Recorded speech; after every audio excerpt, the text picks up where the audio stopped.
ஹக்கோ நீ எந்த துணையாளரே, தாகம் தீர்க்கும் ஜீவ தண்ணீரே,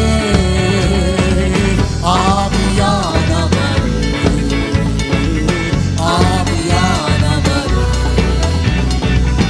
ஆவியானவர் பள்ளத்தாக்கில்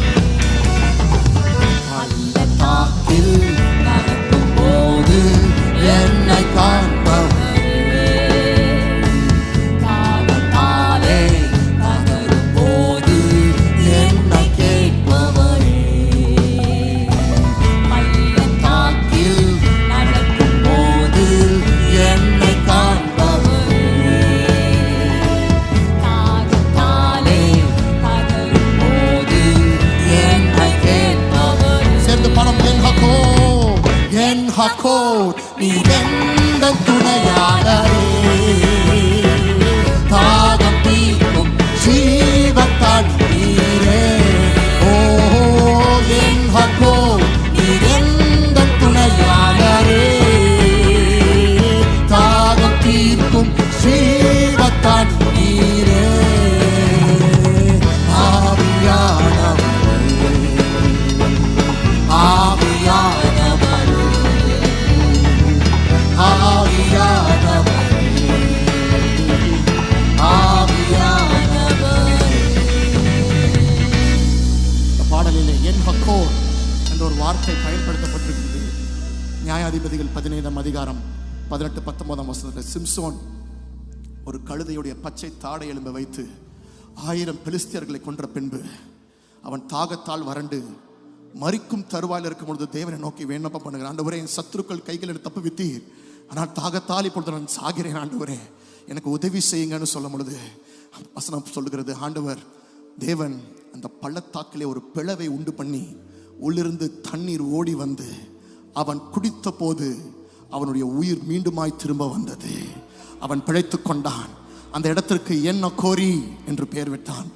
இங்கிலீஷ்ல என் ஹக்கோர், எபிரேய மொழி என் ஹக்கோர் என்றால் கூப்பிடுகிறவர்களின் ஊற்று என்று சொல்லப்படுகிறது. இன்னைக்கு காலை நேரத்தில் எத்தனை பேர் தாகத்தோடு வந்திருக்கிறீங்க? ஆண்டவரே, என் வாழ்க்கை வறண்டு போயிருக்கிறதப்பா, என்னுடைய ஆவிக்குரிய வாழ்க்கையில ஒரு செழிப்பு இல்லை ஆண்டவரே, உம்மோடு நெருங்கி சேர முடியல ஆண்டவரே, எனக்கு உதவி செய்யுங்கப்பா. ஆவியானவரே என்ன நிரப்புங்கன்னு ஜெபம் பண்ணலாமா? சில நிமிஷங்கள் ஜெபம் பண்ணுங்களேன். ஆண்டவரே, அந்த ஜீவ தண்ணீரால் என் இருதயம் நிரப்பப்படட்டும் அப்பா. என் உள்ளம் உம்முடைய ஆவியின் நிறைவினாலே ஒவ்வொரு நாளும் களி கூறட்டும் ஆண்டவரே. This world has got nothing for me, Lord. இந்த உலகத்தாலும் இந்த உலகத்தின் சிற்றின்பத்தாலும் உண்மையாய் ரட்சிக்கப்பட்ட தேவ பிள்ளையோட இருதயத்தை திருப்திப்படுத்த முடியாது. Only that living water can satisfy your deepest longings. அந்த ஜீவ தண்ணீர் மாத்திரம்தான் உள்ளத்தின் ஏக்கங்களை பூர்த்தி செய்ய முடியும். அந்த சமாரிய ஸ்திரியை பார்த்து இயேசு சொன்னார், இந்த தண்ணீரை குடிக்கிறவனுக்கு மறுபடியும் தாகம் உண்டாகும், ஆனால் நான் கொடுக்கும் தண்ணீரை குடிக்கிறவனுக்கோ ஒரு நாளும் தாகம் உண்டாகாது. ஏனென்றால் நான் கொடுக்கும் தண்ணீர் அவனுக்குள்ளாக நித்திய ஜீவ காலமாய் ஊறுகிற ஒரு ஜீவ தண்ணீரின் ஊற்றாக மாறிவிடுகிறது. God has placed a spring within us, my friend. நமக்குள்ள அந்த ஜீவ ஊற்றை தேவன் தந்திருக்கிறார். அது ஒவ்வொரு நாளும் அந்த ஜீவ தண்ணீரின் ஊற்றின் ஜீவ தண்ணீரினாலே நம்முடைய உள்ளம் திருப்தி அடைவதாக, நம் உள்ளம் நிரம்புவதாக. பாடுவோம், என் ஹக்கோர் என் ஹக்கோர் நீ எந்த துணையாளரே, தாகம் தீர்க்கும் ஜீவ தண்ணீரே, என் ஹக்கோர் நீ எந்த துணையாளரே, தாகம் தீர்க்கும் ஜீவ தண்ணீரே, ஆவியானவர்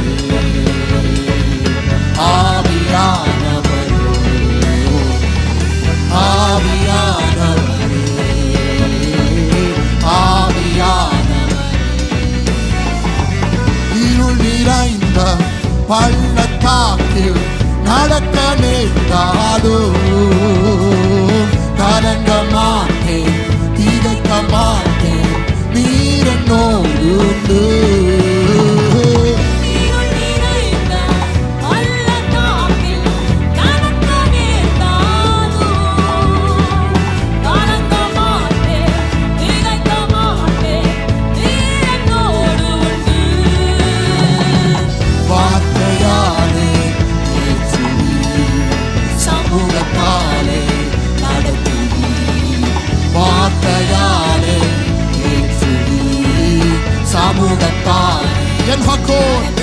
துணையாளரே, என் ஹக்கோர் எந்த துணையாளரே, தாகம் தீர்க்கும் ஜீவ தண்ணீரே.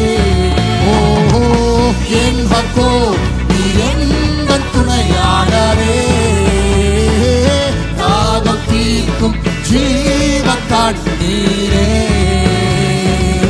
ஆவியானவர் நமக்குள்ளே இந்த ஊற்று, ஆவியானவர் நமக்குள்ளே, ஆவியானவர் அசைவாடி நம்மை மீண்டும் நிரப்ப விரும்புகிறார்.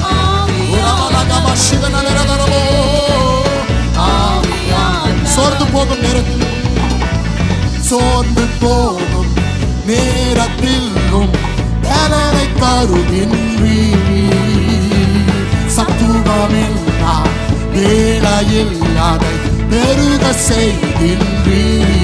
ஓ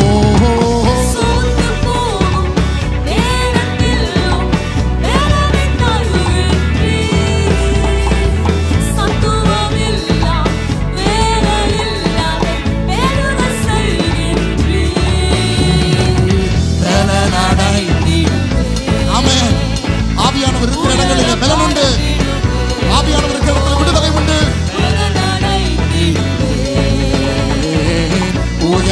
ஆரோமா பலன் அடைந்திடுவே,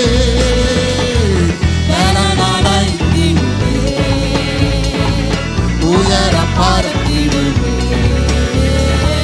பலன் அடைந்திடுவே.